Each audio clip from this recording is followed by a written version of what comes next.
Are you making this one critical mistake that could be making you suffer unnecessarily?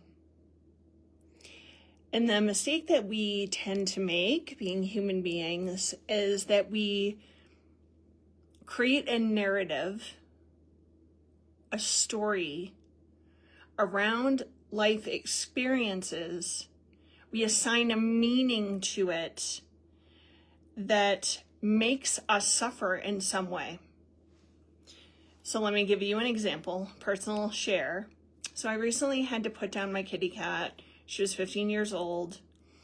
And, typically my spirit guides, my God team, is pretty hands-off and very quiet. They really kind of stand back and let me have my experience. In this case, one of my spirit guides really stepped up, got very close to me, and started to kind of coach me through this experience because I've never put an animal down. And my guide said to me,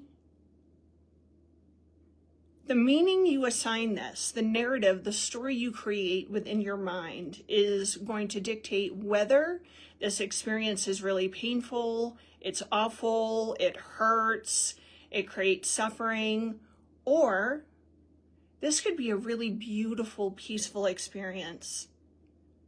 Observing the transition of life and assisting your beautiful animal child to go back to the one. And this is something I've been teaching for like 15 years. So but we all need reminders, right? Like we all need reminders. And I realized the truth in what my guide was saying to me. And I did have a choice. And I made my choice that I wanted this to be the most beautiful, peaceful experience for myself and for my animal child. And it ended up being. We have various life experiences and that are painful, that they hurt. We have heartbreak, heartache, letdown, deceit, lying, cheating, all sorts of very human experiences. And the experience happens.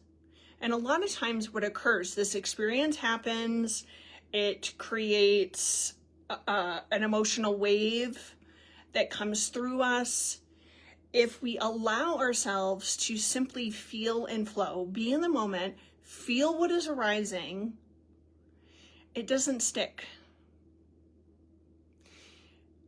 Oftentimes, though, we have an experience, it's a tidal wave of various emotions, and if there are emotions that we've been conditioned and told are not acceptable, that are not okay, look back into your childhood. What were you allowed to feel and emote, and what was not okay with your family? Look back.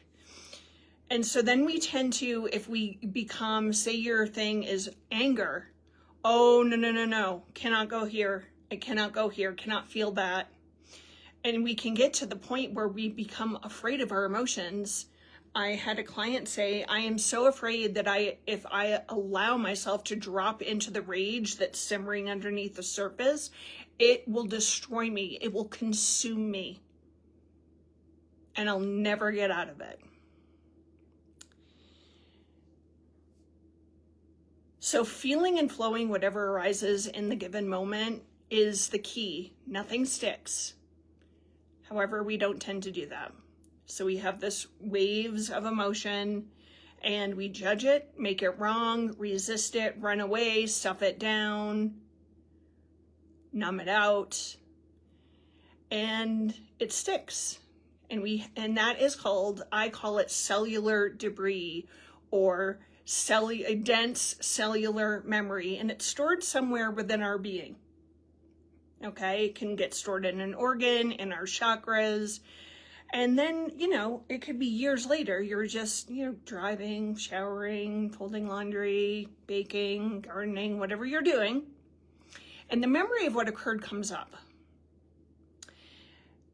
And in that moment, a lot of people misunderstand what's happening. They feel that their mind is like attacking them.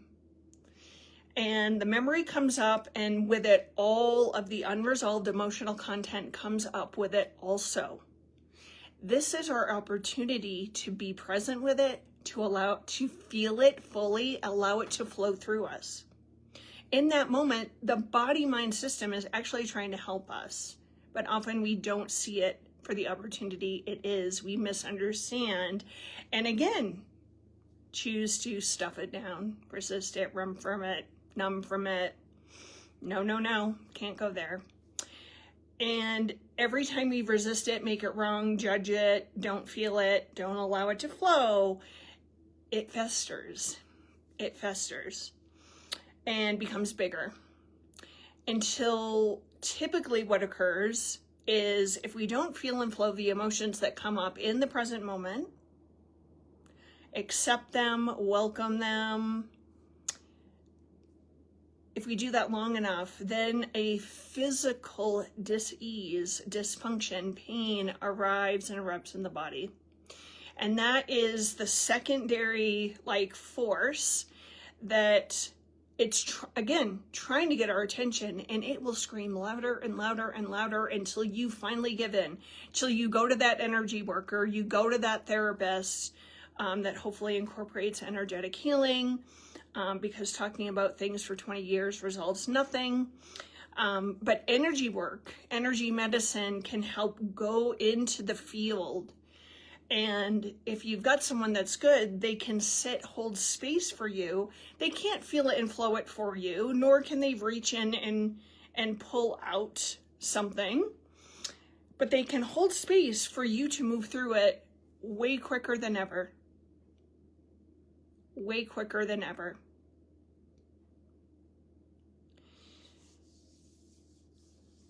So let's not make this mistake anymore. Let's slow down and be conscious of the experiences that are coming. The narrative and story we create around it is going to set you free and be empowering, or it's going to create more suffering. Okay? And another point I do want to make is, we have these experiences and it pops up on the screen of our mind later if we haven't fully felt it, flowed it, and resolved it. And, that situation is no longer occurring in real time. It's stored in here. It's no longer occurring in real time. And so when we stew about it, we don't want to let it go. We don't want to forgive. We don't want to release. We don't want to feel it and flow it. At that point, that situation and the people involved are no longer hurting you. They're off living their life. Now you are hurting you. You are hurting you.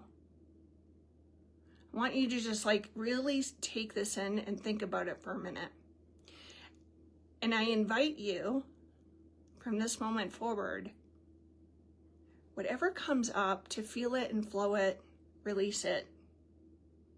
Cut cords with people that have hurt you. And if they pop up in your mind, often there is energetic cords, which we want to cut, pull out, and clear. And we want to give ourselves permission in every perfect now moment to feel and flow absolutely everything that comes up. Make nothing wrong. Stop judging it. The judgment is like glue and gets you stuck and spinning in it. And then we hurt ourselves. Give yourself the gift